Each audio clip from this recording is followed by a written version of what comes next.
coming here. I've been here for 2 years, and I'm so proud to join this institution who has over 30-year history of supporting artists, nurturing artists, incubating artists, specifically artists of color, to create new work. And tonight is no exception in this visionary, big idea that Neal Ludevig had to create this festival. So I'm going to let him talk about it. But before I do that, I wanted to also acknowledge all of our supporters that allow us to do the work that we do, and they include the Department of Cultural Affairs, New York State Council on the Arts, and the NEA. So can you please give them a round of applause? They help us keep our programs free or low cost, and we're very thankful for them. This is an exceptional program in that we're starting early. We usually launch our season in September. So there's an insert in your program that has all of the fall programs of the upcoming season. So I hope you will take advantage, take a look at that at your leisure.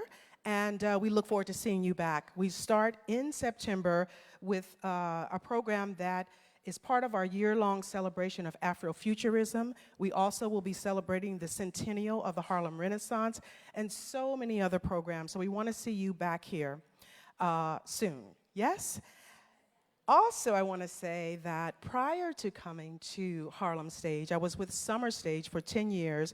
So I want to shout out Summer Stage because this is a partnership also with Summer Stage. Yes. The biggest, baddest festival in New York City.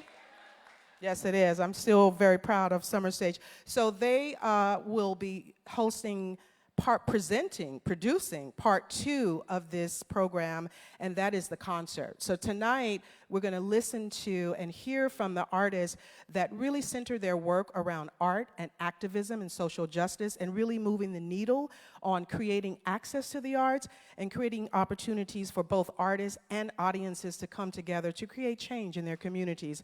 So Saturday will be the concert. Tonight, you get the inspiration behind the concert and the inspiration behind the artists that use their platform to really move the needle on social change. So we could not be more excited about all of the artists that are here tonight. All of them have performed here except Juma. So we hope that he is inspired by this beautiful space. Isn't this space beautiful, right? Look up the history. This is part of the Croton Aqueduct. It was built in the 1800s, quick story, and it is part of bringing fresh water to New York City. So there is still water that runs under this building, starting in the Croton Aqueduct here and Central Park, the reservoir, and finally the Bryant Park. So our executive director, Pat Cruz, says, I like to quote her, that where fresh water flowed, now fresh art and ideas flow. Right? Can you give it up for Patricia Cruz? Raise your hand. There she is. This is the visionary behind this organization that actually saw when it was across the street. Have many of you attended performances when it was Aaron Davis Hall across the street? Yes? Right? So we have some people that have been riding with Harlem Stage and Aaron Davis Hall for a while. Thank you. And now we're here, so we have a lot of programs. I will not talk anymore. I'm going to bring up now Neal Ludevig, who is the visionary behind this, that started as even when I was at Summer Stage, Neal had this vision of celebrating the 50th anniversary of what was a Harlem Cultural Festival, also known as Black Woodstock. So y'all know Woodstock, but do you know Black Woodstock? You're going to hear all about it, both tonight and also at the concert on Saturday. So please welcome Neal with Future Sounds. There's an X in there, too. And also Victoria Fortune. Come on down. Hi, everyone. Welcome, welcome. Come on up. I'm actually going to let Victoria start. She is from Global Citizen. We'll talk a bit more about where our synchronicities and values align with Global Citizen. So I'm going to turn it over to you. Thank you so much.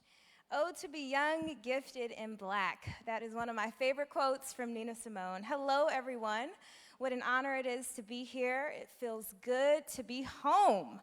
Harlem has a special place in my heart.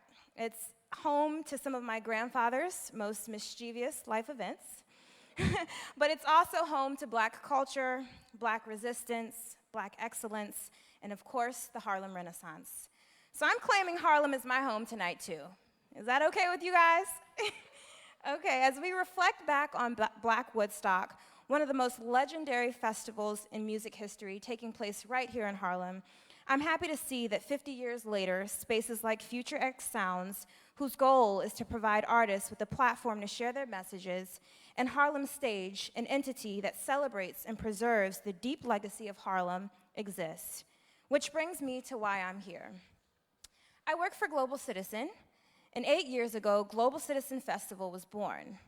3 men by the name of Hugh, Simon, and Wade decided to put together a concert bringing together some of the most influential people in music, sports, entertainment, and government in order to change policies affecting people living in extreme poverty.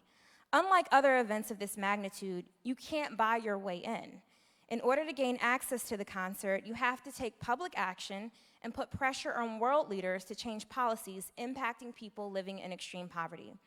To date, over 2.25 billion lives are set to be impacted. I'm honored to be sitting alongside 2 people on this panel tonight that have been instrumental in our movement, and that's Talib Kweli and Keyon Harrold, who you'll hear from later. Thank you guys for using your voice to help us achieve real change. Your influence truly matters. So whether you're exercising your activism by putting your fist in the air as John Carlos did during the 1968 Olympics, or through music like Quincy Jones did 34 years ago by way of producing the #1 charity song of all time, We Are the World, there's no question that there is a direct link between music, sports, art, and activism. I'm excited for what's in store this weekend and looking forward to diving deeper into this on tonight's panel. Thank you. Thank you. So, welcome. We are here today because it is the 50th year anniversary of the Harlem Cultural Festival, which we're calling Black Woodstock. It is kicking off the Future X Sounds Tour, a tour that celebrates what makes communities special and shifts the spotlight on the artists that are doing incredible things, some of the people that are here today. 50 years ago today, scores of people came together as a community for a purpose. And just like those people 50 years ago today, we're here in a moment of cultural change, celebrating artists in a historic tribute.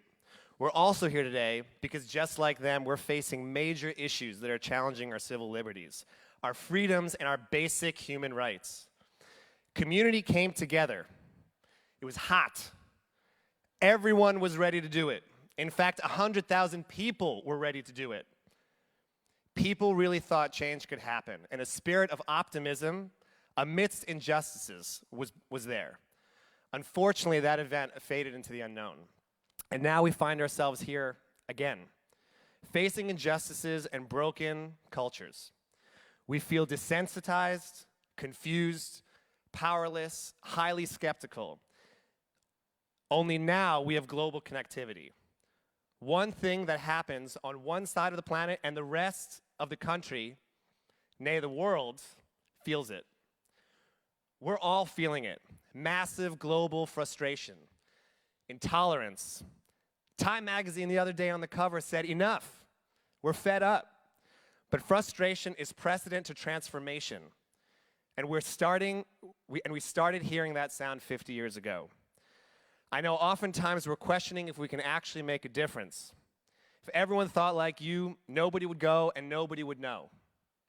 We wouldn't have anything to reference, but we have a role to play. My role as a community organizer, with other organizers like Angela Gill, who sits in the background, but she is one of the visionaries and the founders of Future X Sounds, bringing this project to life, is to create experiences for these local sounds to emerge, to curate and to create platforms for those artists who are true to their communities, to give voice and identity to our cultures that challenge the status quo and question the world around us. That's what brings us together, and that's how change happens. That's what Future X Sounds is about, and that's what Harlem Stage is about. Today, we're meeting trailblazers and changemakers and hearing first-hand stories and meeting some of the artists taking part in this historic tribute to inspire us and light the fire within. Just when you think you can't make a difference, realize that you can every day. That's what Global Citizen is about. A listen is a vote. Showing up fills the room. Rallies make history. Listening to someone with a message that resonates, you empowers that message. We're making a difference just by showing up and listening. Having conversations, starting and realizing we can sit at the same table. So on that note, I'm going to bring on our moderator tonight for Dara Hadley, who's going to take us into the night and introduce everyone that is going to be here. So thank you so much for joining us, and I'm looking forward to hearing some great conversation.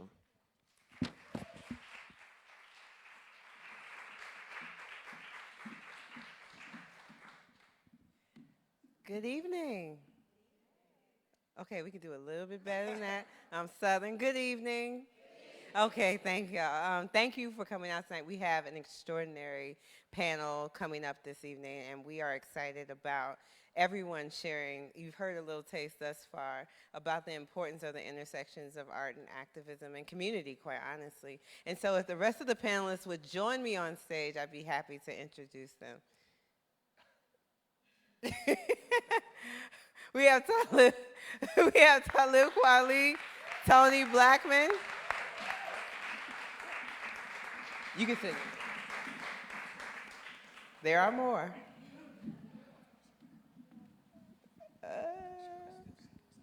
You can have a seat. So, no, I'm just. Igmar Thomas and Keyon Harrold. And Juma Sultan.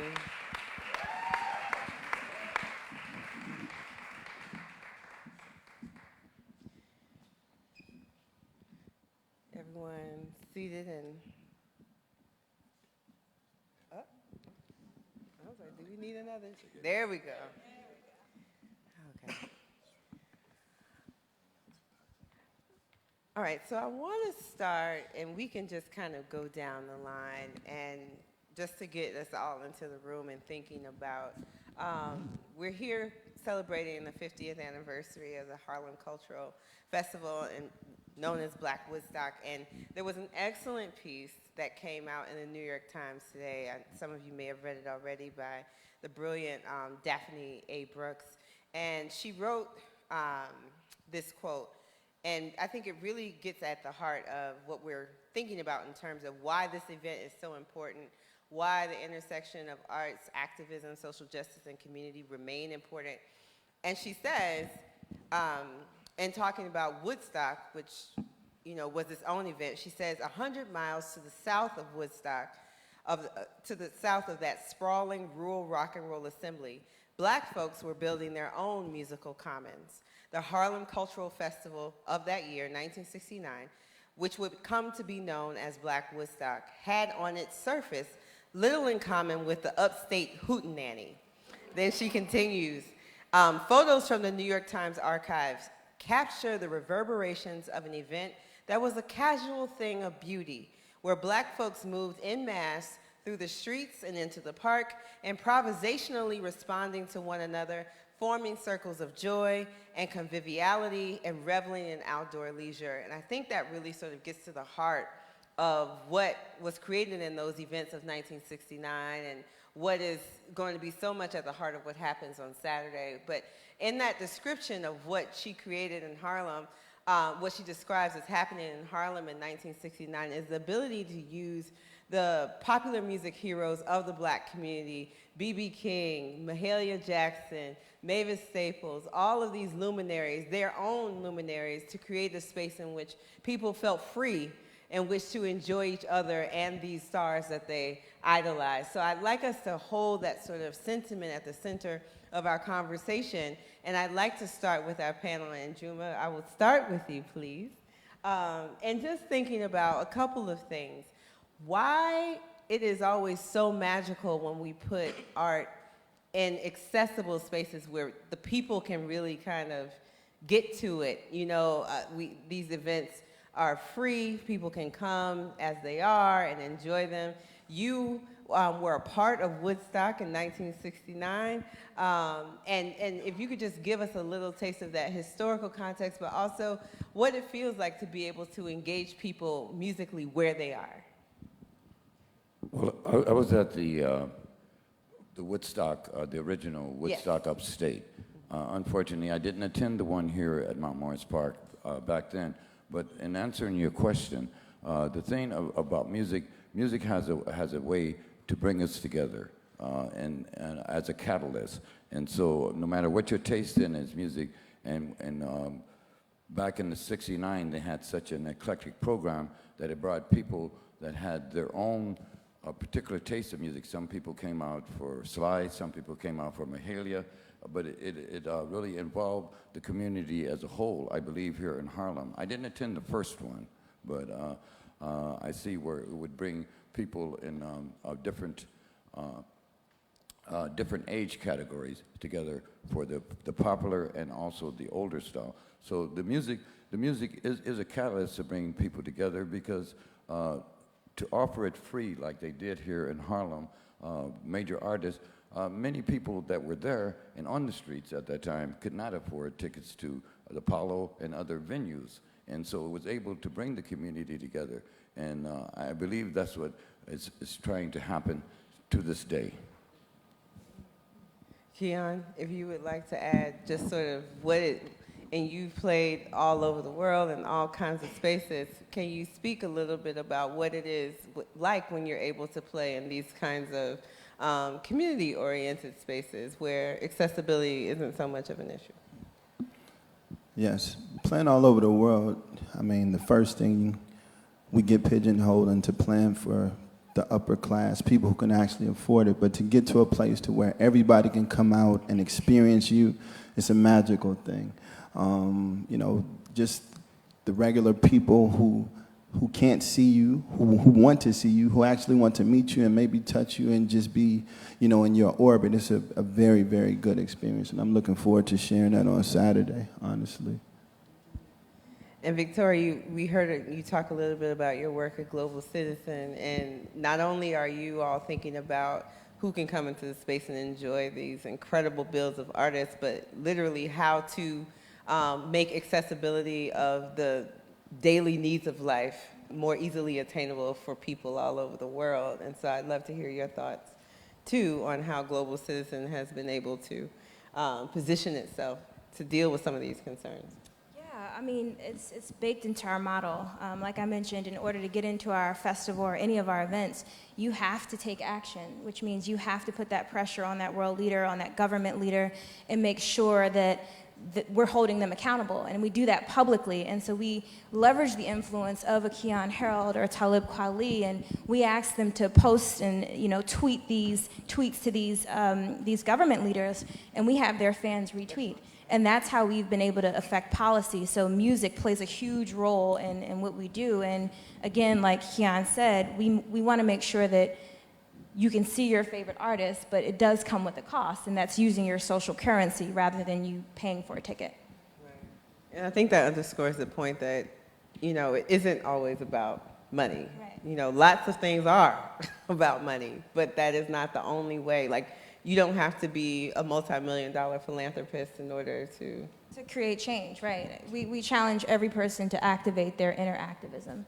And so that's something that we've been really good at. And that's in my role I'm the director of our cultural engagement. I want to strategically make sure that we're paying attention to the issues that impact communities of color and how we're holding those government leaders accountable. And one thing that we've been able to achieve that I'm really proud of is getting Cuomo to pass bail reform. And ending cash bail in New York. And that's just one state, but that's something that I'm really proud of our global citizens taking part in achieving. And that's huge. That's huge. So I think that deserves a round of applause, because our bail system is terrible. This side. Igmar, as well, you work all over the world. You've played all over the world. And I've seen you several times at summer stage events and community-based events. So if you could give your perspective as well about intersections of music and community and the vibrancy of these kinds of events that really underscore the connection of, and you and I have talked about like African-American music history and things like that, and how this music literally comes from community and from people, everyday people.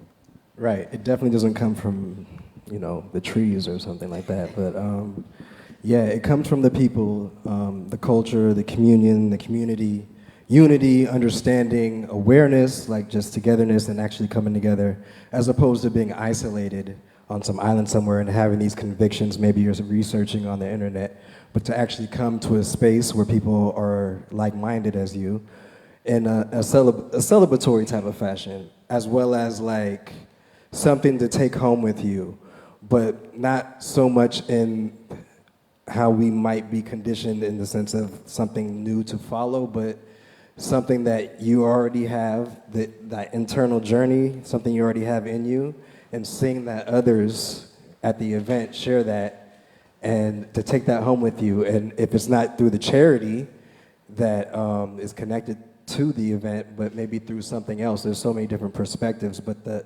idea is not to follow, but to just act more so than just, congregate, so hopefully we get that kind of energy out of there. To really enhance the agency of people to kind of take that feeling and do something. Yeah, to do more, because it's so easy to get caught up defending ourselves in terms of like, that's racist. Oh, that's racist. And it's just like a whole deterrent from actually talking about the actual issue. So action, and just having a place to go, like through teachers and experts, as opposed to just like following one's convictions. Like because people have been doing this for decades. And we have the internet, like there's Angela Davis, there's Cornel West, there's people alive and well, there's Dr. Michael Eric Dyson, like endless people. So I mean, it's all there, and they have solutions, as opposed to getting caught up in just saying that's racism all the time. Neal, as a curator of this event and really thinking about the vision of how to, connect us to, and I'm thinking about what you just said, Igmar, as well, things that have been done before. It isn't always about reinventing the wheel, right? But it is also about thinking about where we are in 2019 and how we learn from what has come before, and we speak to the current moment. We speak to the genres that are currently, really popular in community, how you create those touchstones that are relevant for the community today, but acknowledge what has happened before. So how do you balance all of that in your thinking about what you want to bring forward in this moment? I think, something that we spoke about a little bit before is, at least when I think about community organizing, doing these kinds of things and curating this, it is about affordability and accessibility and making sure that there are diverse groups of people there, right? The most important way to kind of keep an open mind and address these issues is by meeting people on all sides of the equation. And I think that's a really important point. I mean, when you have panels like these, when you put together experiences, and I'm a very firm believer in the live experience. I think there's something that you can get when you meet someone, when you hear someone, when you see someone, that is totally different than reading it online or clicking like on Facebook or, unlike, whatever.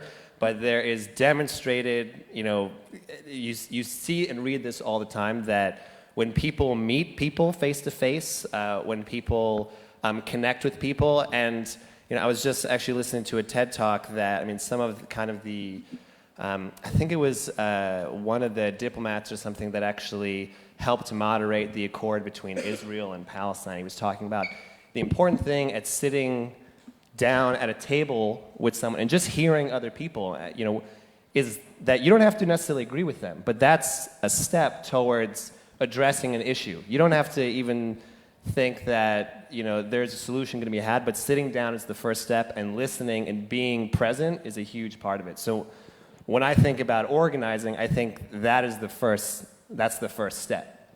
Yeah. And Talib, you've been, all music starts out, as a live experience. The idea of having recordings and all of that doesn't happen until the 20th century, but hip hop, for this current generation, that's still like the genre in which young folks have grown up on. They don't know a life without it at this point. And you've been in that space of not just reflecting those truths in your lyrics, but literally in your actual life and causes and events that you're involved in. So I would love to hear you reflect a little bit more on that and the importance of those, the live experience, both musically and picking up on what Igmar was talking about, using that to give people something to feel like they can go out and actually, you know, change their situation or change something in their community. I think that the music that stays with people, the music that stands the test of time, the music that defines generations, is music that is about social justice, or music that is conscious, or music that deals with the actuality of what people are dealing with, particularly marginalized people or oppressed people. It's not a coincidence that the most popular forms of music, and pop music or mainstream, come from the African American slave experience. This is the most popular forms of music all over the world. It's not, I'm not saying it's the best, I'm saying it's the most popular. And I think that there's nothing wrong with empty, decadent music. I make some of it, not often, only because I'm not good at it. If I was good at it, I'd make a lot more of it and I'd make $1 million. But I'm not good at it. But there's nothing wrong with empty, decadent music or vacuous music or music that's just escapism. There's value to that. There's art in that.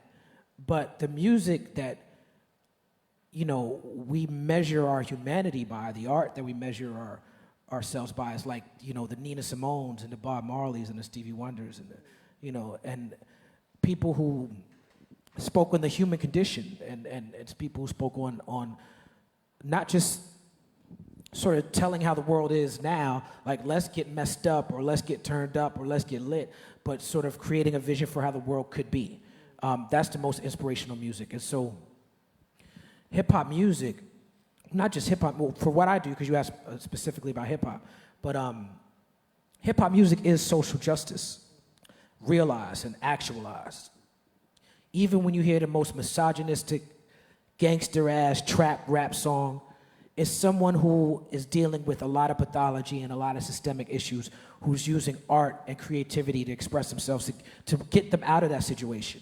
When you have a director like a Marty Scorsese or Quentin Tarantino, who didn't go through some of the trials and tribulations of young black people who created hip-hop music, and they make beautiful, beautiful masterpiece films like Pulp Fiction or Goodfellas, no one talks about how violent those films are. No one talks about the problematic themes, the misogyny, the homophobia, the racism. No one talks about the themes in this movie because because people recognize they're given a pass to just be true artists. No one assumes that Quentin Tarantino's a racist just because they say nigger 150 times in a movie. Well, some people do. Spike Lee does. You know what I'm saying? Some people do, but the general mass population, you know, the mass media accepts that as that's okay. You know, it's okay even in the digital space. It's okay for bloggers and people who have podcasts, you know, whether it's Adam 22 or Joe Rogan. It's okay for them to be racist and bring people on their platforms that are problematic, or bring people on their platforms, and then, you know, they can either own it or they can apologize, but then they get another chance to do it over. If one of us do it, that's it, you know. And so I just think that it's rewarding and it's self-sustaining to do music and participate in music and uplift music that speaks directly to the community. I'd like to say it's just the selfless pursuit. But for me personally as an artist, it's been very rewarding to deal with the community. Thank you. And Toni, I'm thinking, you can answer the question however you choose, but one of the angles I'm thinking about what you do is how what we're talking about translates or not in the spaces that you work in throughout Africa. You spend so much time on the continent. And so I'm just wondering what you're seeing and how that working so much throughout the continent has informed your work, and what you feel, the ways in which you feel you have been able to contribute to whatever the conversations may be that are happening in different spaces there. Well, I think first we start with something that Talib mentioned, and that is that the music created here, that it's influenced the entire world. And I've had these conversations with elders on the continent who talk about the African oral tradition and then how it rolls up here in the US and then now it came back. And there's something very powerful about this connection, the way we are connected, and the way you can step into a country where you've never been and be embraced because of hip hop. Just off of hip hop. And don't let them have seen a picture of you with Chuck D. You know Chuck D. And so in this space, there's this respect. I think there's also, because the oral tradition is often protected and revered in a certain way, there's a kind of storytelling. Now, I'm speaking like 18, 20 years ago, 10 years ago. Now there's different because of the internet. So you will find the youth being just like the youth here, but in a different language. And so I don't idealize or romanticize that, and I find myself teaching, self-worth and honoring your own voice and looking to yourself. And it's because of the music that I'm able to communicate those things. It's the music breaks down, there's no generational gap. If you embrace, you celebrate, you accept where everybody's coming from, and you celebrate the beauty within it, like Talib just said, then there's none of these blocks. You hear a lot of folks talking about the breakdown between the generations. It doesn't exist in hip hop in the way in which you see some of the generation before us. With our generation, it's not the same thing. And in my work, I've seen so much personal transformation amongst the participants in the Cypher workshops. For instance, in Senegal, I saw these MCs who were just being rappers go to being MCs in 2 weeks because they started to understand the energy of the cypher. And in them understanding the energy of the cypher, they started to communicate with one another differently. They started to express themselves more powerfully on stage. And this was in the country where hip-hop actually elected the president 20 years ago. It was the hip-hoppers who got people out to vote. In Senegal. Yeah, they got the people were apathetic, no one would vote. But it was the MCs that got people in the streets to vote. And then it was hip hop that got the president out when he wasn't doing what he was supposed to do. And because of that, then the elders embraced it and respected it. And there's a reason why hip hop is a global phenomenon. It's a reason why it's the most consumed genre in the entire world. And it's because of the power of storytelling, the power of music, the power of the voice, and the power of hip-hop to build community. We could walk right out there on that street corner down there, and if we start rapping, some people are going to show up and rap with us in a host of different languages because of the energy and the power of the rhythm, of the voice, and of the cipher. I'm not sure I answered your question because it was a big question. Yes, ma'am.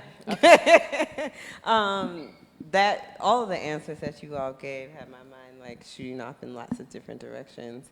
But I'm really thinking about a couple of things. One, the power of music to literally gather people together, right? You can hear a bass line or you see someone rapping or whatever, and you at least momentarily stop what you're doing to see what's happening, right? It can call people out from wherever they are. You hear the drummers in the park, and you're just like, oh, well, let me walk this way and go through the park by them instead of walking around the park, for instance. Like, those vibrations travel and bring people together. And it, at least for a really brief moment, create some sense of community. I'm thinking about that particularly in an era that feels very chaotic, and a moment in time that feels like we're, partly because of technology, we're always on our cell phones. We are getting breaking news alerts about any and everything. Our Twitter feeds, our social media feeds are never ending.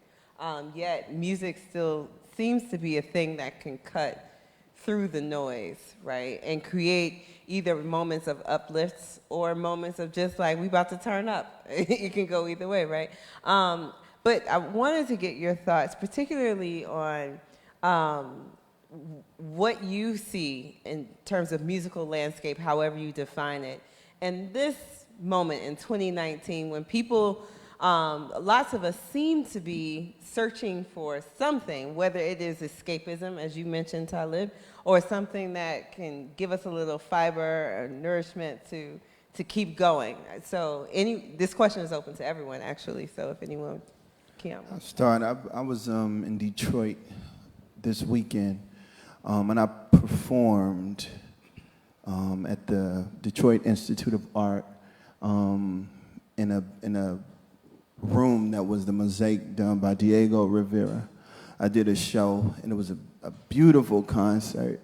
And at the end of it, I got this email that was saying, you know, your band was great.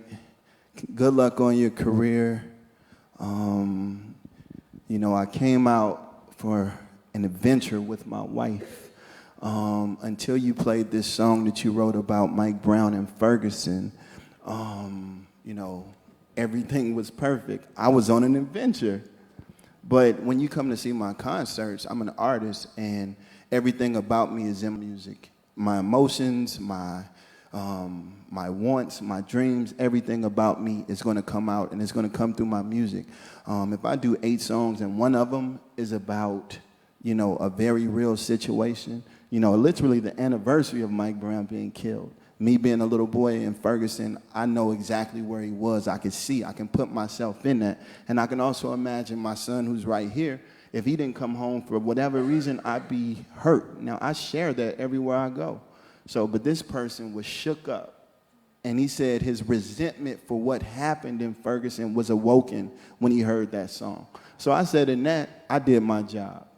You know, my job is, I'm a pure activist. Anytime people get to come and see me or see any of us perform, we're the messengers. That's our job. You know, we're the pastor, we're the everything, we're the MC. I'm the trumpet player, I'm the voice, no matter what, you know. If I don't do that, I think I'm a sham, personally. You know, I really can't do, as Talib was talking about, the cookie cutter raps, the things that don't really have any weight outside of, you know, next week. You know, I don't do well with that. So, you know, I'll just say to anybody, continue to share a message. That's what I'll do as an artist. And I think it's the most important thing. You know, Nina Simone said it. You know, our job is to paint the times no matter what. You know, I wrote a song with an amazing artist, Andrea Pizziconi, called Circus Show. Every day we wake up and we see the news, you never really know what's going on. It says headlines, blowing my mind, it's time. You know, to call the highest spirits, what the hell's going on? Every day, you never really know. So, you know, I really take pride in being an artist and being able to be that kind of artist who can't be, you know, brought down to the idea that you must play for me and you must make me dance. I want to talk to you as an artist.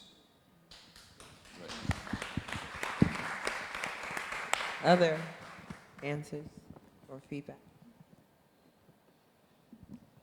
I agree. He said it all. I think that's what he just spoke to is the thing that's most important to me as an artist, and in this social media generation, I'm seeing just from my own engagement, or because I exist in the real world and I exist in social media, and I try to be the same person, but I realize that people are not the same person online at all.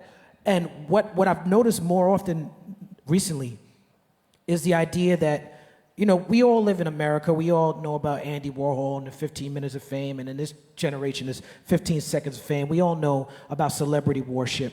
But I feel like when artists become known for their craft, it becomes a lot of people who want to control you and who feel like just in their gut, they feel entitled to control you. So he gets an email like that, it's because someone is like, no, I paid my money and you're providing a service for me. He's not the cable repairman. You know what I'm saying? It's not just a service. It's more of a deeper social contract than that.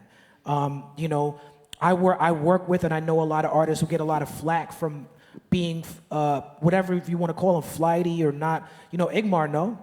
You know what I'm saying? Like, you know what it is. Like, there's a lot of artists from Yassine Bey to Dave Chappelle to Miss Hill to Miss Simone who were called crazy. Jimi Hendrix, Sly Stone, they were called crazy because they weren't professional. And as an artist, you don't have to be a professional.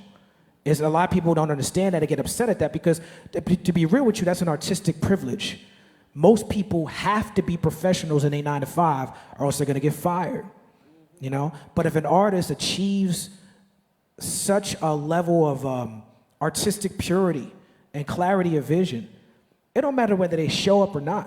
It don't matter whether they're professional or not. With time, because they're a human being. They're not a product. So if an artist is feeling like the vibe ain't right, then I may not get on stage, and you just got to deal with that. And if the artist is good enough, you're going to come back.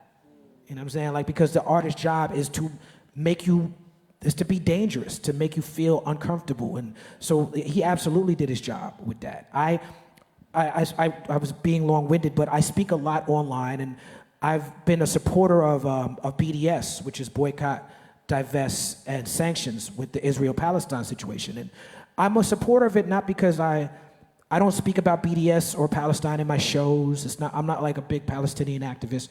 Just feels like the right thing for me to do. I tend to align with the marginalized people, right? And so I've gotten shows canceled in Germany. Recently, Germany has taken a hardline stance against BDS, and they say that anyone who supports BDS is anti-Semitic. And I'm like, cool, that's okay. I know I'm not. You know, I'll be on the right side of history. When they make the movie about me, this will be the part where I look like the hero. You know what I'm saying? So I'm cool with that, you know? But this guy came up. I did a show in Aspen, Colorado, which is like a lot of GOP money in Aspen. And I always do Mike Wahlberg got a club up there called the Belly Up in Aspen. It's a great club. You know, if you perform, you know Aspen is a beautiful city, but it's very red. And this guy came up to me after my show. He's like, yeah, Kweli, I was at your show, but you shouldn't be supportive of BDS. Like, and he started making his pro-Israel case, and I was like, well, I don't agree with you, and I'm not going to listen to you, and I'm not going to obey you, and I'm talking to him for like 15 minutes, and then I got annoyed because he kept saying things like, well, as a black man, you should, and you know what I'm saying? Like, I told him 3 times, like, I was just chill, because I'm not telling you what you should tell me as a white Jewish man. Just like, let's just keep it relaxed. You know what I'm saying? And then at a certain point, I got upset, and I was like, you know what? Now I have a problem with you. And when I said that, police grabbed me. I didn't even know police was there. They just came out of nowhere. It's like they materialized.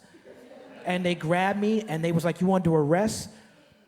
And I just had to, like, I just to use my Black Panther Black powers. Like, I just was like, I am not under arrest. I yelled and screamed and kicked and made a big fuss, and I told my friends to pull out their phones. I ain't put this up online yet. I'm going to edit it up first. You know what I'm saying? This is the first time y'all hearing about this. You know what I'm saying? But yeah, I mean, I physically would refuse to let them put me in cuffs and put me in that car. And I had to, like, I got them to see, like, you don't really have any reason to arrest me. Like, me being an unapologetic black man is just legal in this situation. But it was like, you know, it was like a Twitter troll come to life. Because here's this guy who started this argument with me at 3:30 in the morning on the street. And, you know, I'm like, I was so upset. I can't wait to see this videotape. I was like, this is your white privilege. See what you did? I said, you got me arrested because you want to have a fucking debate. You know what I'm saying? When I'm like, nah, it's not time to debate. But it speaks to what you're saying. He felt he had some sort of control over me. And he couldn't understand why he couldn't just control what I was saying. It's like the idea, I left out a part that his thing was, his adventure was supposed to be unpolitical.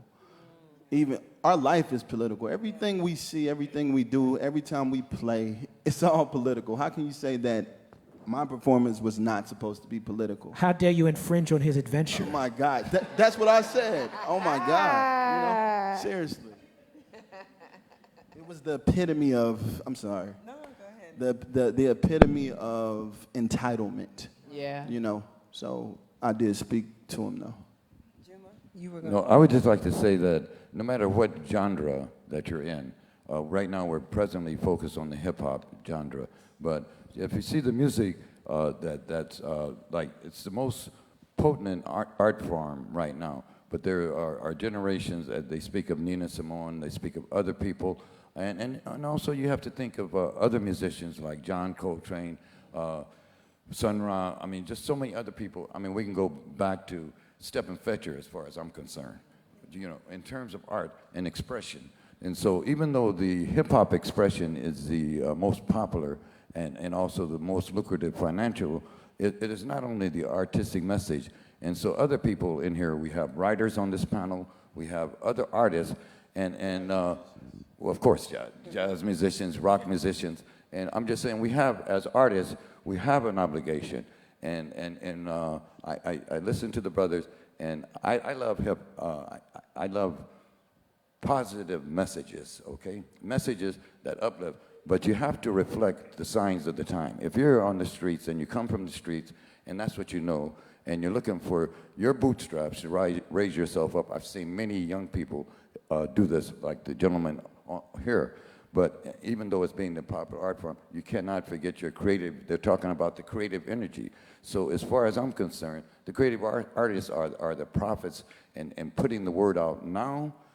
They put out the word for the future, and I would like to see, personally, more hip-hop in the mainstream, in the popular area, to show a positive side of the community instead of, all the elements that have us turn into warring against ourselves. And so what we need is all the great brothers out here, we need them to try to find a way to unify. Now, the reason that I know that the Harlem Festival happened in '69 is that there was an association of artists around the world, Stevie Wonder, Quincy Jones. They were trying to start the Black Artists Association, which around the world, which really I haven't seen any results in the last 50 years, for that. And so what came after that were concepts and ideas of self-determination and unity right here in New York. For instance, when the Newport Festival came in 1972, and these are creative artists. These are artists that are outside the mainstream. But most musicians, as we have some up here, would agree that some of the greatest talents have never been recognized, in our own neighborhoods. You can pull miles, you can pull different people, but if in the mainstream, for every artist, to me, I think there's 1,000 other great artists out here musically, and not only in music discipline, but in other fields of, and there's so many people that us as individuals, don't know about and inform. And I know that a lot of the hip-hop musicians call on spirits of the past, the shoulders that we're standing on, and informing people and educating them in what we're doing. And so in their lyrics, but it's what they're inspired to do. And that's not just music, it's in all forms of creativity. Yeah, can I add, just so that we're clear, as a hip hop head, I discovered Coltrane, Pharoah Sanders, and Nina Simone via hip hop. And so that's how I came to falling in love with jazz and having a deep passion for spiritual jazz. And that's how I bumped into Alice Coltrane, but I know that there are a lot of my peers, not only here in the US, but in Brazil, in Cuba, in South Africa, in Senegal, in Paris. They all have had the same experience. And so a lot of hip hop heads and producers and MCs, they are connected, they're connected to the history. So there are systemic things in place that block a lot of the great music that is being created. The music is being made, the artists exist, and many of them leave the US to sustain themselves, but they are. One of the unfortunate things about living in a society that does not celebrate its artists is that these artists, for them making music and continuing to make music, that in itself is the revolutionary act. And social justice, I think sometimes we think only of social justice as frontline work, right? And I had this debate recently. Some of you, and if you're not on Twitter, you may not know that if there were a Twitter Emmys, Talib Kweli would get one every year. No, seriously, seriously. And I sometimes would just watch just to see how patient he is, because I'm an emotional being. And I don't know how he talks to these people without cussing them out. But he walks them through.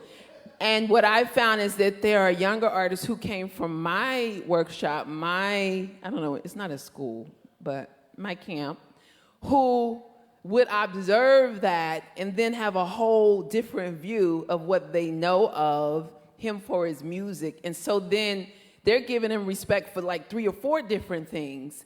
And then he becomes a leader. And people diss this social media stuff a lot, but there is power on social media. It's used in wrong ways, but it's also used in some very powerful ways to influence minds and shape thought. But I wanted to speak to how important it is to understand that there's some solid hip-hop music being made right now. There is so much fire, and I know a lot of people trying to figure out how to get it to the masses. They're figuring it out. We haven't yet, but it exists, and there are people, and what I am excited about is that grown folks are rapping still. Because this was also something that was wrong, where the Rolling Stones could go on a legendary tour, but Chuck D is old school. And Public Enemy is old school. That's starting to fade away. And so I think this political climate, one of the positives that will come is that it is creating more connection, because we are reminded every 4 hours, based on some nonsense of the great orange one, that we have to be connected, we have to unite, we have to do the work, and the artists are being reminded they have to make the music.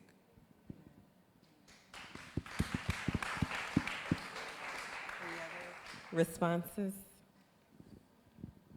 Just kind of speaking to what Juma and Keyon and Talib spoke on earlier is the whole political aspect in it all. Like, even with the whole aspect with, if you want to talk about LeBron, shut up and dribble and everything, like, it's all very much connected. We're all human beings. Like, my opinion, your opinion is as much as one of another, you know what I mean? Like, the same way you have your vote, LeBron has his, etc. So, yes, that goes into the music, that goes into the art form. The art form was born from that, and quite literally, actually, in this country, because of racist notions or whatever and what have you, it was illegal for slaves to play drums. And that completely separated the culture, the religion, like, it goes much further than that, like the language, the religion, the names, the knowledge of their mother, let alone their grandmother, and where they come from, etc., their tribe, you know, and their cycles and their traditions, because in those times there was actual ways to, like, release the anxiety, release the tension, because as you can see with these mass murders, you know, if a sheep is led astray, you can see what can happen. Like, one of the most unhealthy things is for somebody to be isolated and alone and to be misunderstood, because it leads to many things, whether they're taking their own life or 20. You know what I'm saying? So I think all of this is very much connected, and I can't say that any one person is always the conduit or the channel or the messenger. So in many cases, you gotta kind of almost have your window, and don't let you get in the way of us. You know what I mean? Like, if it's ego or whatever it is, because nobody's perfect. Like, at the same damn time, like, we have this complex in America, like, we grew up on the Disney cartoons where we follow people and there's this hero and we follow whoever it is that's put in charge. But it's more about your internal journey and you being, like, a leader of your own, not like a child in a grown-up suit.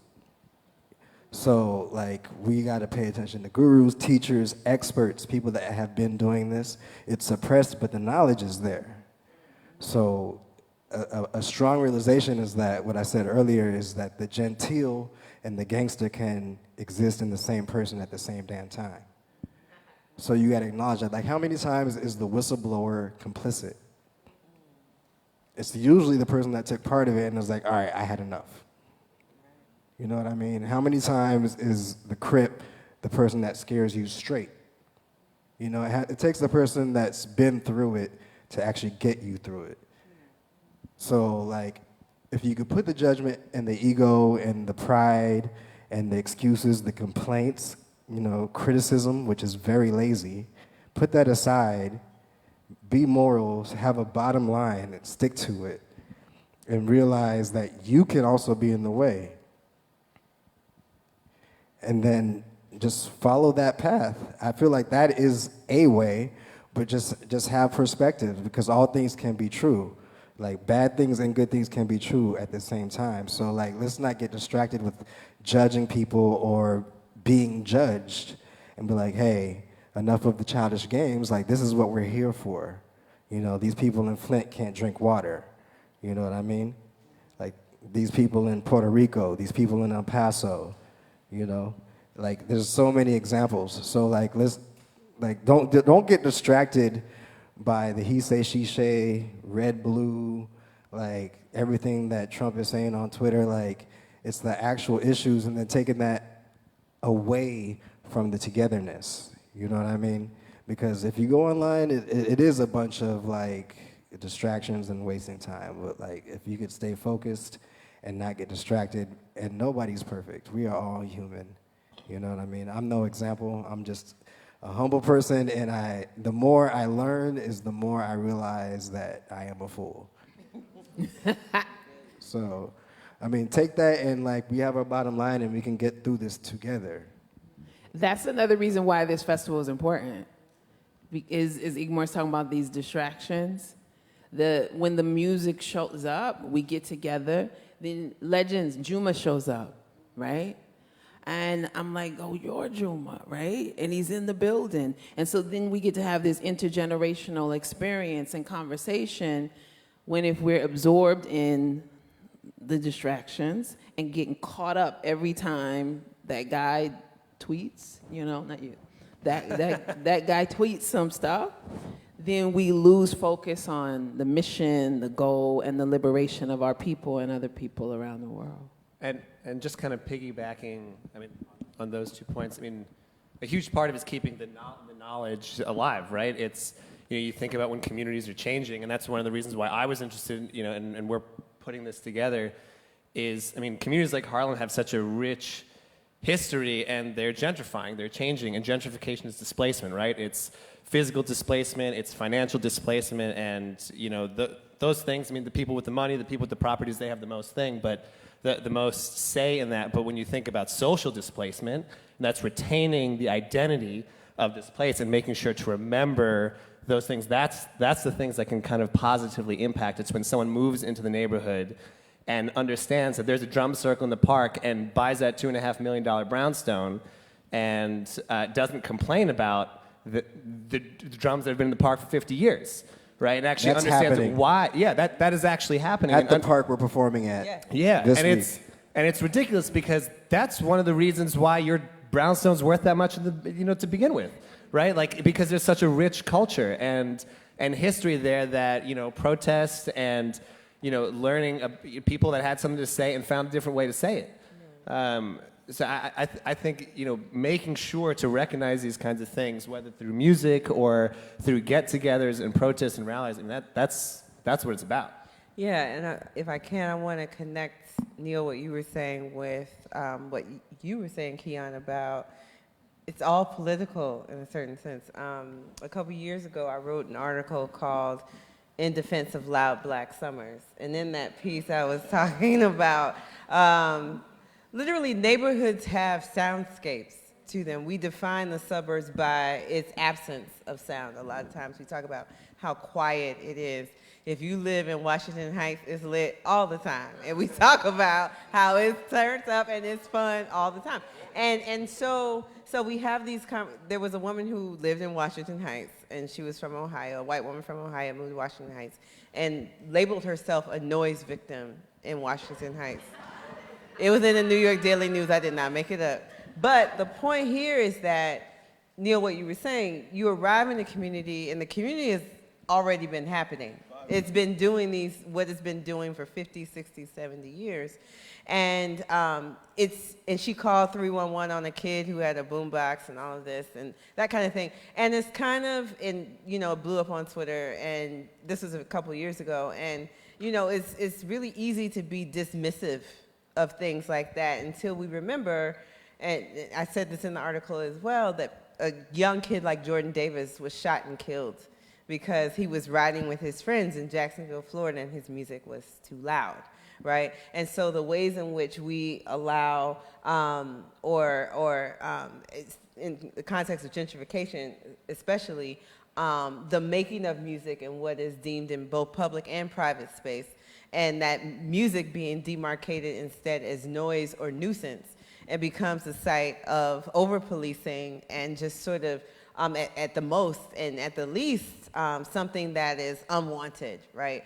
And so I'm really interested, and as you mentioned, the festival that happened in 1969, where we will be on Saturday, is a park that has become a site of contention about music versus noise, the sound of the drummers and all of that. Or even this past Sunday, there was Sunday Sermon here in Harlem. I think that's the only one that's happening this summer, where there used to be about every month at least, and there's contention around that. And so I'm really interested, particularly Victoria and Neal, but this is open to anybody as well, how it is becoming more difficult to, or the ways in which it becomes more complicated to stage music in public, what is deemed as public spaces in these gentrifying neighborhoods, where just making, especially if you are black or brown, and making music, whether you're playing it for your friends on your stoop, or you're in your backyard, or you're practicing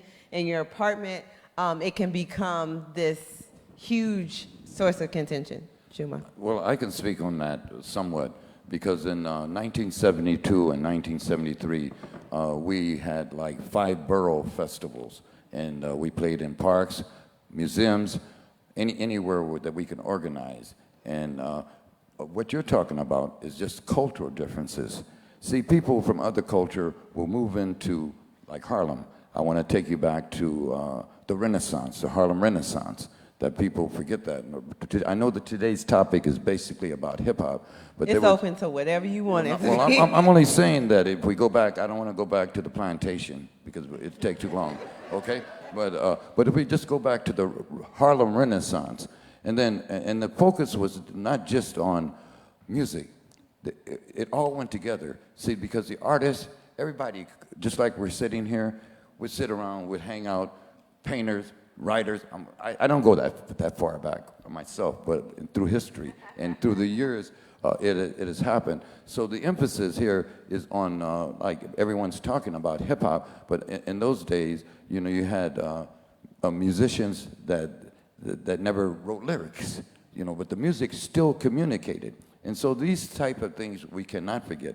I really understand the spoken word, and I understand its impact, but people have to understand the creative process. I mean, there's people that have music in their heart, and they're painting paintings. They're either painting abstracts, or they're painting what's going on, or they're painting a message coming to them about the future, or different aspects. And so, to me, I don't want to miss your point about the activities now in gentrified neighborhoods, because it's happening all over, and it's happening all over the place. But that's just culture differences. If somebody moves from a forest area where they've been all their life, or Ohio, or Pennsylvania, or somewhere, and they come here and they happen to have money, and they buy a brownstone, and the people next door have been getting down for generations, there's problems.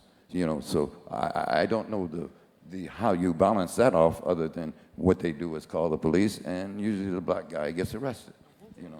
In the society right now, it's not uncommon. That's not uncommon, and we all recognize that. But how do we deal with that? The event at Mount Morris Park, when in the 70s, it was surrounded by, basically, it was mixed, but it was predominantly owned by blacks. I don't believe so anymore, and so those type of complaints. So I just say it's a culture differences. Yeah, I mean, I have to agree with you. I went to Howard University in D.C., and on the corner of Georgia Ave, I don't know if any of you guys have been to Howard Homecoming, but there's this Metro PCS, and they blast go-go, and like as soon as I get in D.C., I know I'm in D.C. when I go past that block. And recently, they dealt with the same thing. That area, WTC? yes, that area is becoming very gentrified, and black people showed up, and they complained, and they boycotted it, I think, maybe a week or two after the complaints started to come in. But I think we just have to show up and have these conversations with our white friends, and you know, encourage them to have them with their white counterparts. I can't speak their language. I don't know what their dinner table looks like. So that's one thing I pride myself on, even at work. Like if I have an issue or something I feel uncomfortable, I make it known. So I think we have to start having more of these conversations in our circles, and encourage our friends to do the same. I think there's so much bigger than culture, though. Culture is just a small part of it. I mean, at the end of the day, it's also about white domination, white power, white suppression of black voices, black music, black energy, black culture, black language, black traditions. And we have to not be polite about stating, it's just the truth. Gentrification is a violent act. To rip someone from their home is an act of violence. To manipulate an elder into selling their property and everything they've known for the last 72 years is a violent act. And we have to be able to be clear about it and look at it. My white friends are woke, so they got to go talk to their people and break it down and be clear. But this attack is global. It's happening in Brixton. I was in Dakar and went to a certain area, and it's all white Lebanese people running things with the Senegalese servers because my hair was a certain way and I looked distinctly Senegalese when my hair is braided that way. They treated me badly because I was not white. And I didn't get to use my American privilege because I didn't speak. And so this issue is something, it's such a part, it's inherent in everything we do. And we cannot be naive about it. We cannot be silent about it. I'm not necessarily a protester, but I'm crystal clear about what's going on. And I believe that it's important for us to address it and speak to it. The people showed up and shut it down in D.C. And what it was taking ownership of our traditions and our voice and not here. But that same white dude, watch him run for city council and try to pass an ordinance and then come through the back door and set that up because it's about power.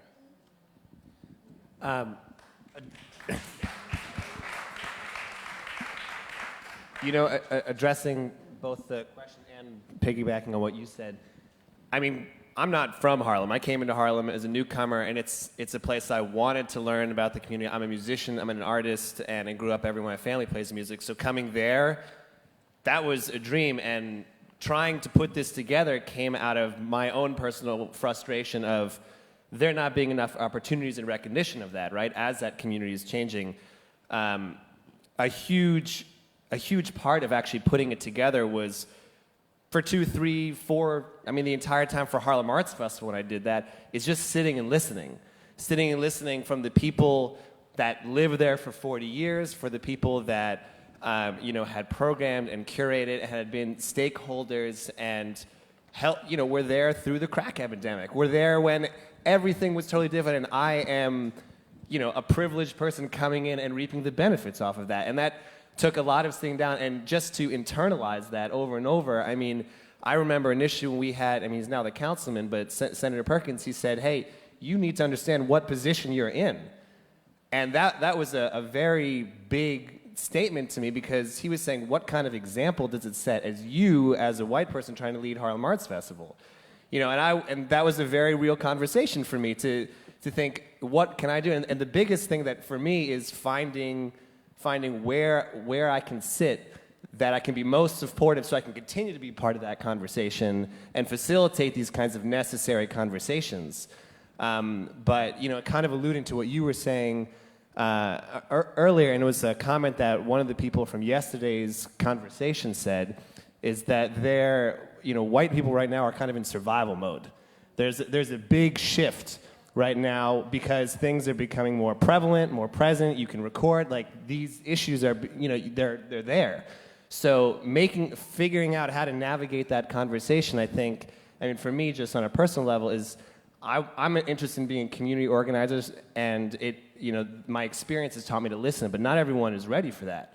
And I think, plus all the additional logistics of, permits and, which, back in the 60s when I'm reading all these things about Woodstock, that stuff, they were kind of saying in a lot of the papers, that was a miracle it happened.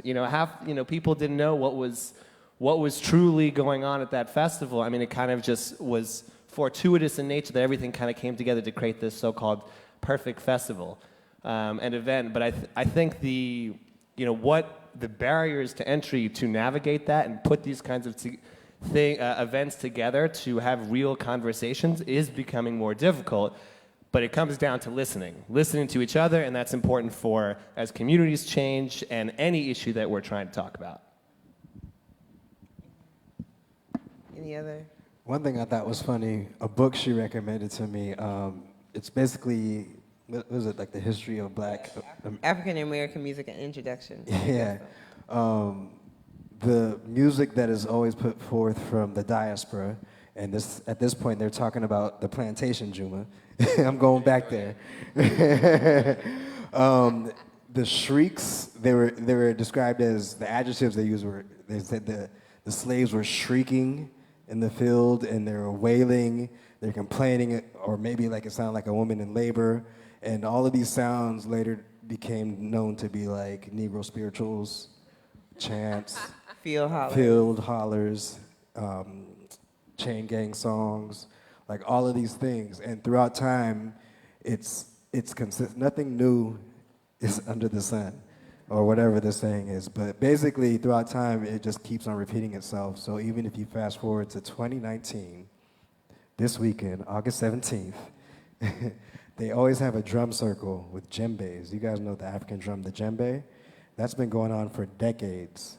And the last several years, they've been petitioning through gentrification. The newcomers have been petitioning to put a stop to that. Like literally on the green lawn, right in front of where this Black Woodstock concert will be. So throughout time, like it's just been consistent, and it is cultural differences. It is exactly that, to sum it up. But at the same time, as he said, and as evidenced through that book, like this particular culture, for better or for worse, it has taken over the entire globe. That we've traveled, we've seen it firsthand. Like you could talk about K-pop, you could talk about J-pop, you could talk about the misinformation that like country music is not even from this culture. Like the banjo wasn't invented by a black man. Like calypso, samba, reggae, like everything, like there and back again. And like if you know a little bit, it's very, very, very easy to connect the dots. And it's a fun journey. That was a great book. Thank you. You're welcome. Yeah. All right, we're gonna go ahead and open it up for question and answers. I feel like you all have things you wanna ask and share, and so we have a mic that will, yes, Monique has the mic, so if you have questions for anyone on our panel, please. We have 2 questions, 1 and 2. Hi. I have a question about, so we were talking about a little bit about social media, and to me, social media is sort of like quicksand. Like you put something out there, or like you see something, and like there's just like a whirlpool, and like things, I don't know, it seems sort of pointless, because you get into these social media arguments or like debates with people, and it doesn't lead anywhere. Like you just end up stuck at a certain point. And so I'm wondering like how maybe you guys have like advice on how to use social media to like actually maybe change people's minds and not just get into like pointless head-first arguments? I think social media, just like anything, whether it be television, which was the social media of Martin Luther King and them, you know, they were speaking in sound bites that were designed to get on the news, which that's essentially Twitter, right? They were inventing it at the time. They were saying, this is the way that we communicate. We see this TV, okay. If you've seen the Mr. Rogers documentary, you know, which is a brilliant film, it talks about Mr. Rogers as a pastor who wants to reach children. It's like this TV is a brilliant thing. So anything could be, a tool could be used for evil or a tool could be used for good. You know, anybody remember Stop Coney on social media? Nobody, just me? I'm the only one? Joseph Kony is a dictator in, where's Joseph Kony at? In Uganda? Where is he at? Uganda, right? There was a movement, there was a white guy who started this Stop Coney thing on Twitter that got super popular. It's like him and his cute white daughter, and they were talking about the problems in Uganda, and everyone, Ashton Kutcher retweeted it, and, you know, everybody was on it. And that guy, you know, he raised like millions of dollars, and they went crazy. And there's literally footage of him running around naked in San Diego. South Park did a whole song about it, Run Around Naked in San Diego is the name of the song. And, you know, you have something like that, but you also have the Green Revolution that happened, and you have what happened in Egypt, and you have Black Lives Matter, which, you know, I don't think Black Lives Matter is the same as it used to be, but Black Lives Matter informed a lot of people. You know, as someone who's on social media a lot, I tell people all the time, don't follow me, you know, because it could be very triggering.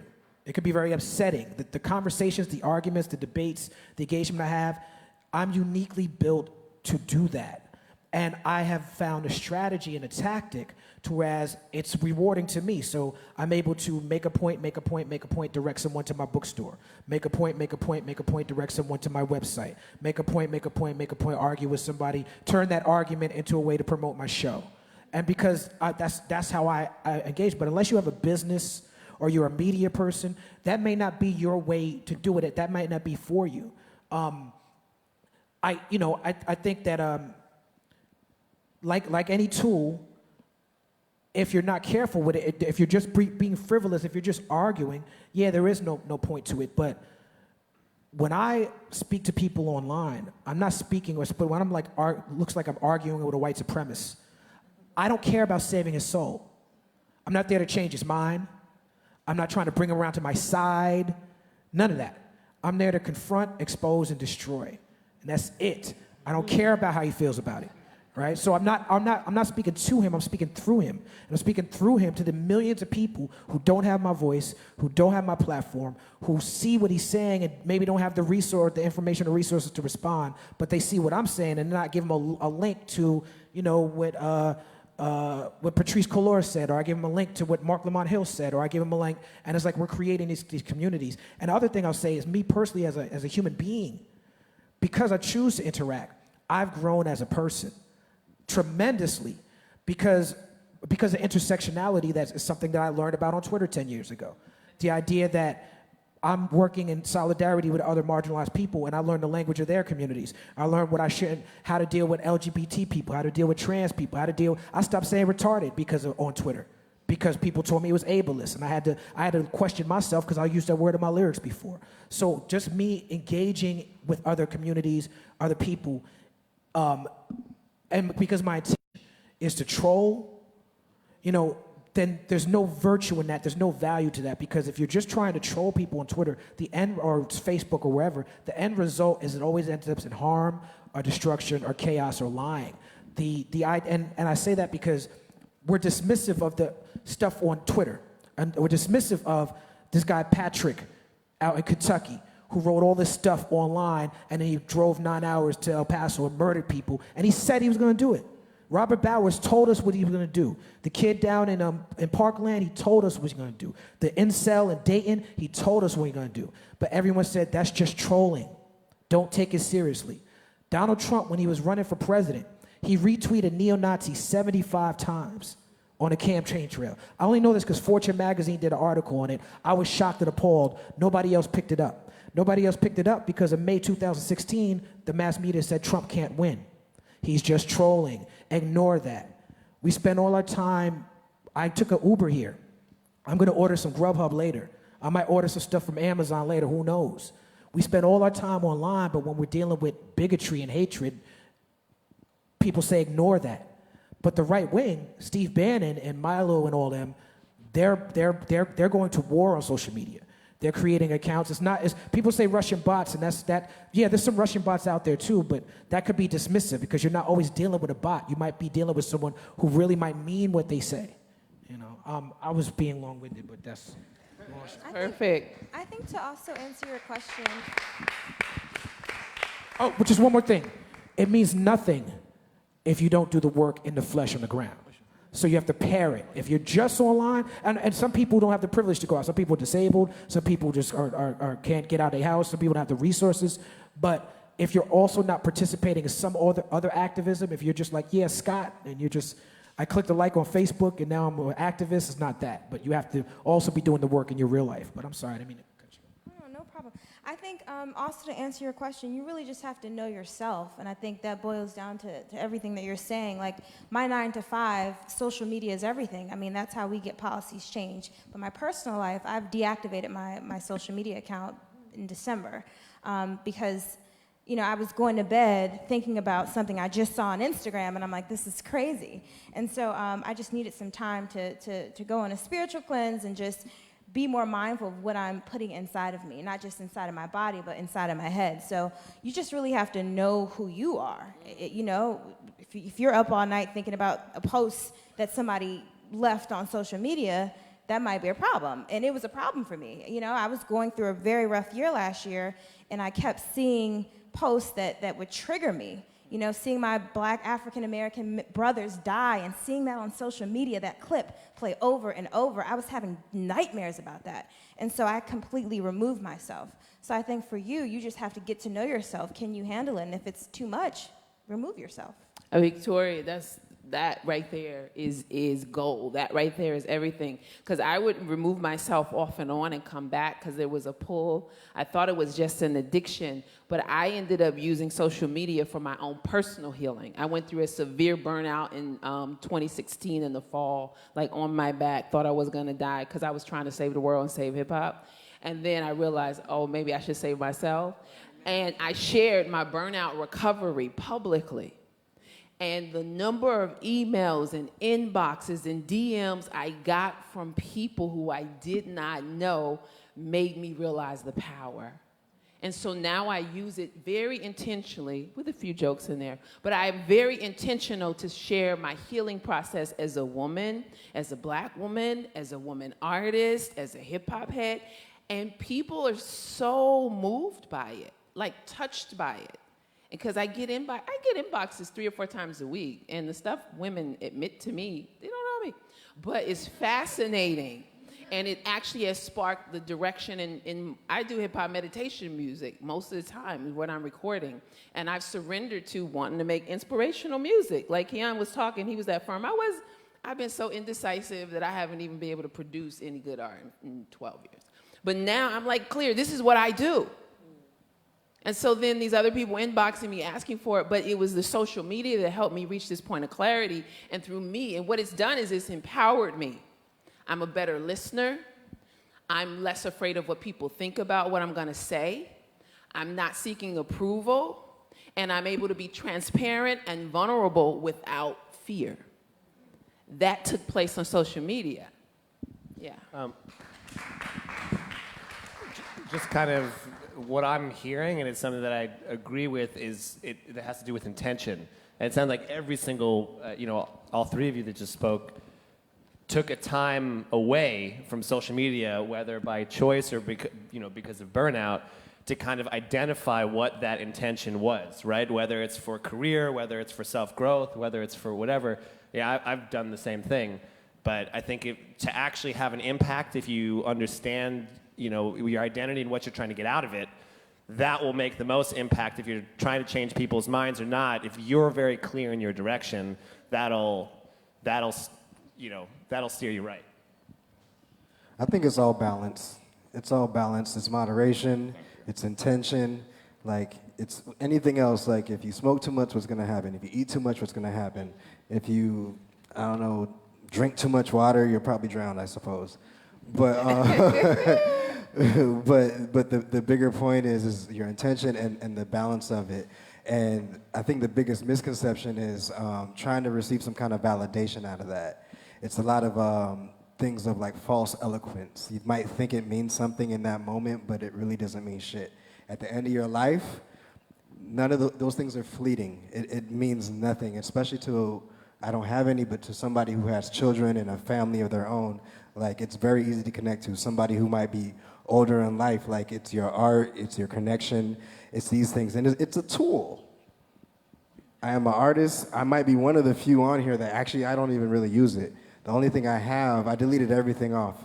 The only thing I have is Twitter, and I use that for information, and that's one of the greatest things about the internet, period, let alone social media. And one of the bigger points, whether it's a MAGA person or whatever, is to get out of your echo chamber. Hear some different opinions, some new knowledge, people coming from across the board, and even get into the stuff that our government does not allow you to hear, because that's probably where the truth is. So, I mean, I think it's very important, and that's, I follow this guy on Twitter. That's the type of stuff he's saying, too. So, I mean, it's a tool, and moderation is the key, because at the same time, you could say, okay, trust your moral compass, but dude that went to El Paso was trusting his. You know what I mean? So, I mean, there, like I said earlier, there is an unhealthiness with being that isolated. It can lead you astray. So it's just a balance of coming together. Maybe it's in social media or at the concert August 17th right here at Marcus Garvey Park. I learned that from him. Or just whatever, just to find like-mindedness or somebody who opposes you, and be humble enough to not get caught up in your own ego or maybe cognitive dissonance.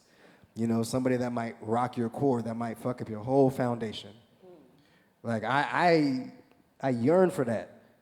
You know, I really appreciate somebody who can come from somewhere else and really present something that I cannot, you know, at least at that moment confront. Like, all right, let me sit back and utilize my 2019 social media things and my Googles, and be careful with Wikipedia, but you know what I'm saying.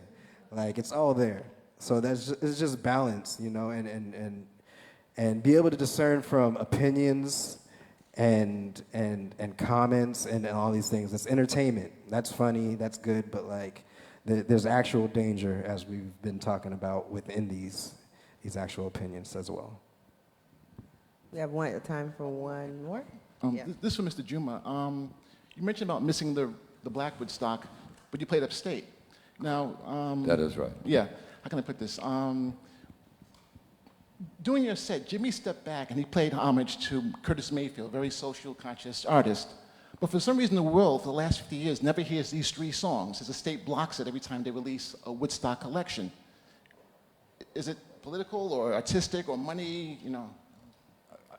I think you said it. I think it is basically money and political, because, I mean, you got guys like Marvin Gaye and other people that were addressing issues at that time.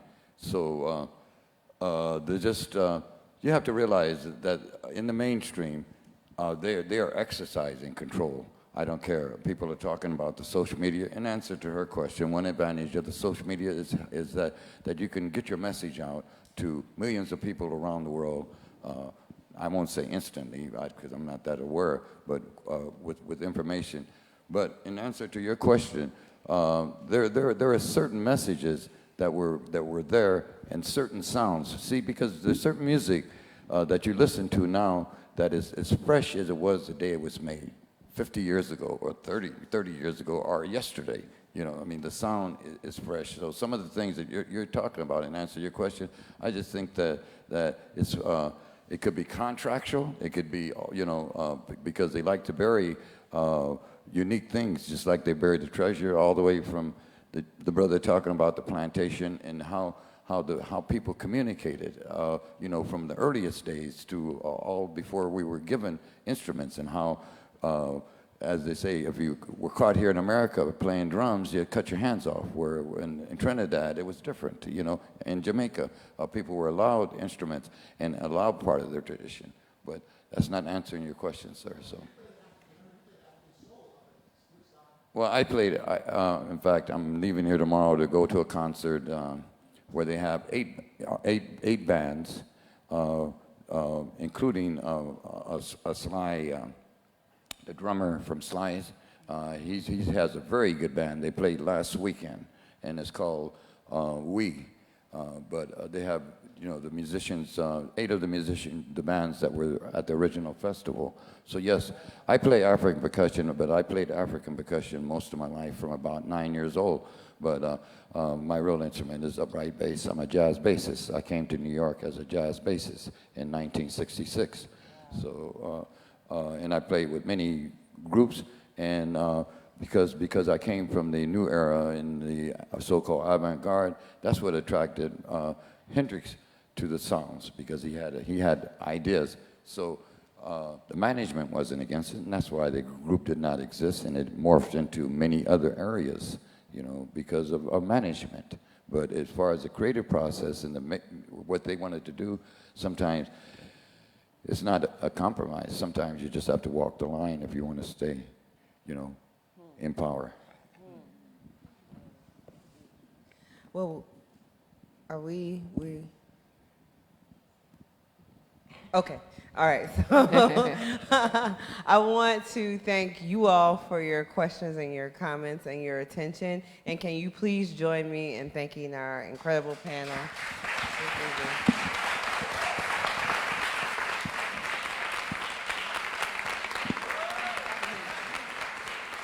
So before we go, I also would like you to please give some acknowledgement to Fredera Hadley, who is one of our ethnomusicologists, PhD scholars, you know, moving the needle on culture and activism, go-to person. And so thank you for always saying yes. We appreciate you.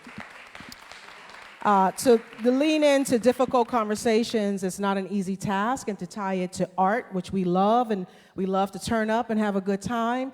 There's also something that's behind that art and culture, and that's what this celebration of the 50th anniversary of what is called Black Woodstock is all about, is that we're always creating, and then what is the context behind it? What is the framing behind it? So we appreciate the scholarship that you bring. We appreciate all your work, all your music, all your lyrics.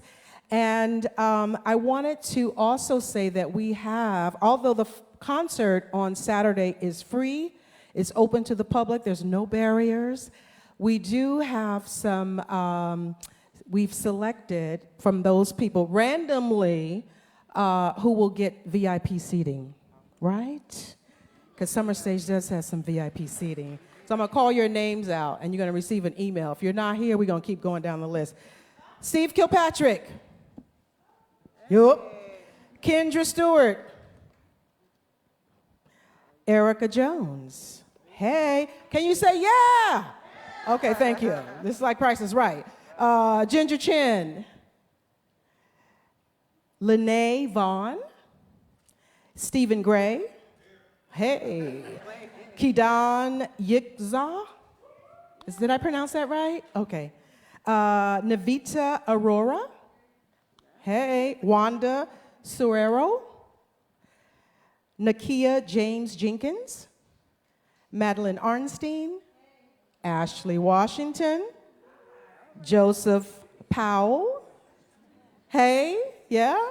Come on now, y'all. Get live. Marsha Main. Okay, so we're going to keep those who have been selected, we're going to email you. Again, it is free to the public. There is no barrier.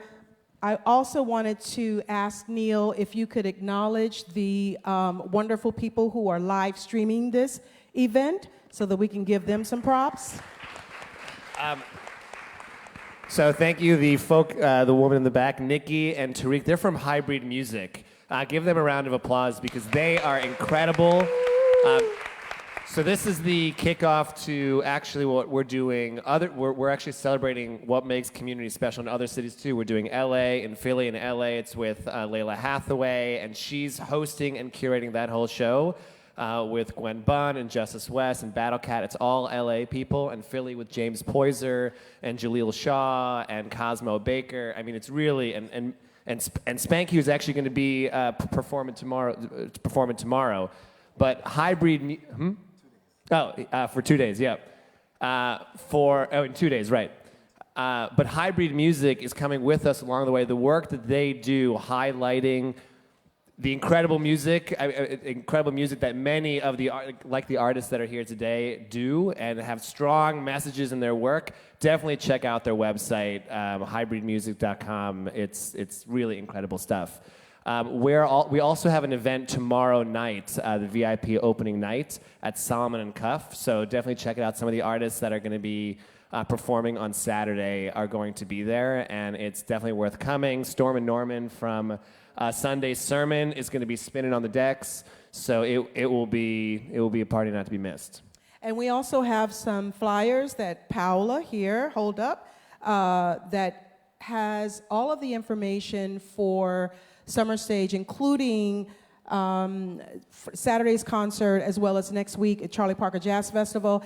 And I wanted to just share quickly, last night they kicked off the festival with Jose James, and it was phenomenal. He did work on his project with Bill Withers, and to see the Harlem community really show up. He talked about being in Osaka and how the audience there knew all of the Bill Withers lyrics, right? And were singing along, but how beautiful and special it was to share this music in Harlem. So I want to give it up to Harlem. I want to give it up to all of these artists here and bringing culture to the people. We'll see you downstairs in the lobby. There are T-shirts for sale for Future Sounds. Thank you so much for coming. We'll see you soon.